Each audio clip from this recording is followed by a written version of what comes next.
ऐसा ऐसा चुनाव है कि मतलब इसमें किसी की लहर नहीं दिख रही है।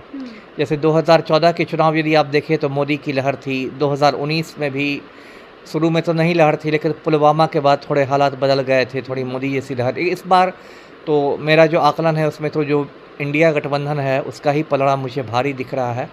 राजनीतिक विश्लेषकों का मानना है कि 3-4 बड़े-बड़े राज्यों में भाजपा को बहुत नुकसान होने वाला है।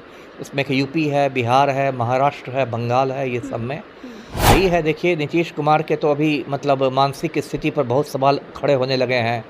मतलब अभी घूम-घूम के अलग-अलग सभाओं में कहते हैं कि हम लोग 4000 सीटें जीत रहे हैं, है ना? यहाँ 543 सीटों पर मतदान है और जीत रहे हैं 4000 सीटें।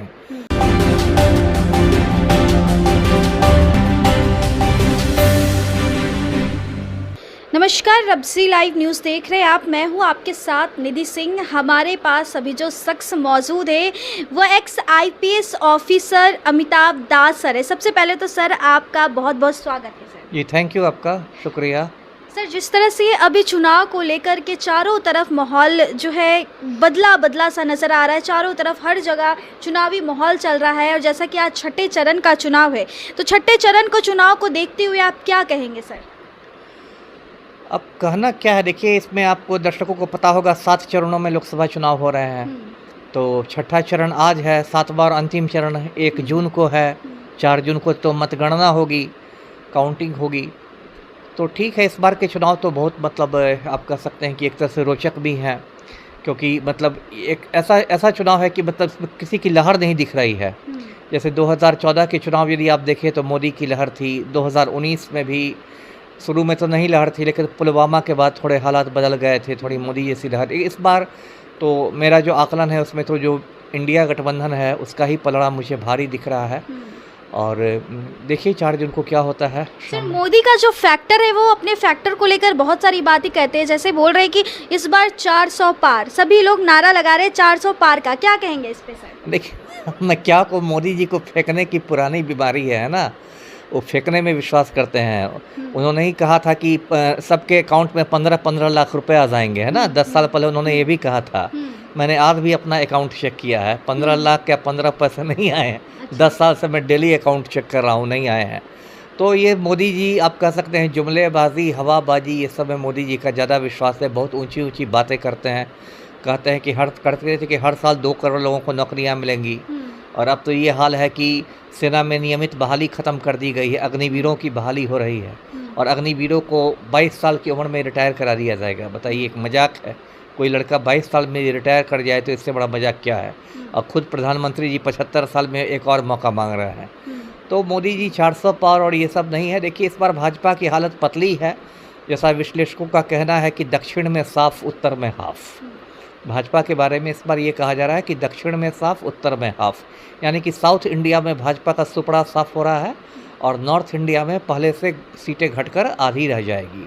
तो मेरा अपना, ऐसे तो राजनीति में कोई भी भविष्यवाणी करना थोड़ा मुश्किल होता है, चौंकाने वाले परिणाम आते हैं, लेकिन मेरा अपना जो आकलन है कि 4 जून को मोदी जी का बढ़िया बिस्तर बंध जाएगा और 7-8 जून तक मल्लिकार्जुन खड़गे भारत के प्रथम दलित प्रधानमंत्री होंगे। जी सर, तो जिस तरह से भाजपा के तमाम लोग, अगर खासकर पटना की बात करें तो अच्छे जो मंत्री हैं, बीते दिन स्मृति ईरानी आई, बार प्रधानमंत्री जी खुद आ रहे हैं, रोड शो कर रहे हैं और कहीं ना कहीं लोगों को भी विश्वास है, राम मंदिर के नाम पे लोग वोट कर रहे हैं। तो इसमें कुछ चेंजेस सर क्या लग रहा है कि अभी तक जो छठे चरण का चुनाव हुआ है तो किसकी पलड़ा कहाँ पे भारी लग रही है? नहीं, वही मैंने कहा ना कि अब तक जो छठा चरण का चुनाव भी आज खत्म हो जाएगा। इस पूरे में इंडिया गठबंधन का, जो विपक्ष का जो गठबंधन है उसका पलड़ा भारी लग रहा है। एक तो जो मोदी जी बार दौड़ के बिहार आ रहे हैं, अब कल शायद 9वीं बार आ जाएंगे, तो ये तो कहीं ना कहीं उनकी घबराहट दिखा रहा है ना। मैंने तो कहा भी कितनी बार बिहार, बोल रहे हैं कि जनता से जुड़ाव दिख रहा है। फिर जनता से जुड़ाव तो है, ठीक है, लेकिन घबराहट है, कहीं ना कहीं आत्मविश्वास की कमी दिखाई दे रही है। और मैंने तो कहा ही कि इससे अच्छा है बार जो आता है कि गोलघर को ही प्रधानमंत्री आवास घोषित कर दिया जाए, मोदी जी गोलघर में ही रहना शुरू कर दें। तो कहीं ना कहीं घबराहट है। और देखिए राजनीतिक विश्लेषकों का मानना है कि 3-4 बड़े राज्यों में भाजपा को बहुत नुकसान होने वाला है। इसमें कि यूपी है, बिहार है, महाराष्ट्र है, बंगाल है, ये सब में। और देखिए मैं बताता हूँ सीधे शब्दों में क्यों, इसकी वजह क्या है।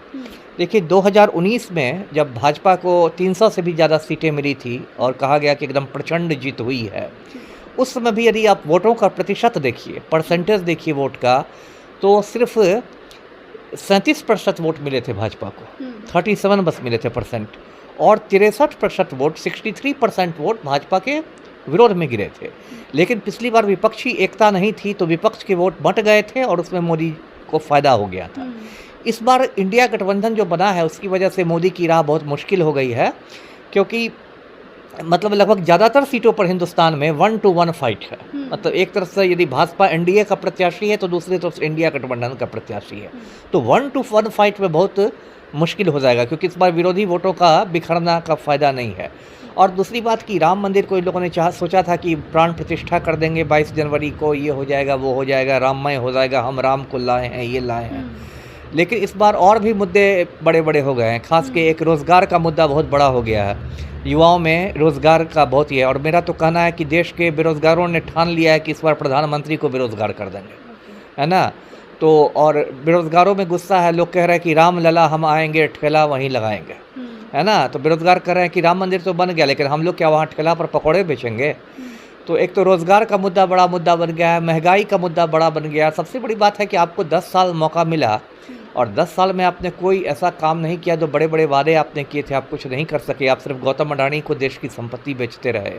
तो इस सब को तो लेके गुस्सा है लोगों में। जी जी सर, जाते जाते एक आखिरी सवाल होगा सर, कि नीतीश कुमार को लेकर के भी बहुत सारी बातें कही जाती है कि वो अनाप शनाप बयान कभी कदाल दे देते हैं, उनकी एज को लेकर के लोग बोलते हैं कि अब उनसे राजनीतिक नहीं हो पाता, इस पे क्या कहेंगे? नहीं, वो तो देखिए सही है। देखिए नीतीश कुमार के तो अभी मतलब मानसिक स्थिति पर बहुत सवाल खड़े होने लगे हैं। मतलब अभी घूम घूम के अलग अलग सभाओं में कहते हैं कि हम लोग 4000 सीटें जीत रहे हैं, है ना। यहाँ 543 सीटों पर मतदान है, जीत रहे हैं 4000 सीटें। तो कभी कुछ बोल देते हैं, कभी कुछ बोल देते हैं।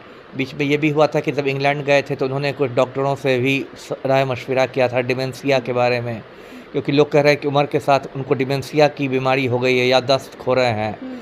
और बहुत बार इस तरह की मतलब ऐसी असामान्य हरकतें कर देते हैं, कभी मंच पर किसी का पैर छू लेते हैं, कभी कुछ कर देते हैं। तो ये बात तो पलटू राम के खिलाफ जा ही रही है, और इस बार तो मुझे लगता है कि वो अभी राजनीतिक पारी का एक तरह से उनका समापन ही है। जी चलिए, तो ये थे एक्स IPS अमिताभ दास सर, जिन्होंने बहुत ही कम समय में पूरे विश्लेषण कर दिया है। तो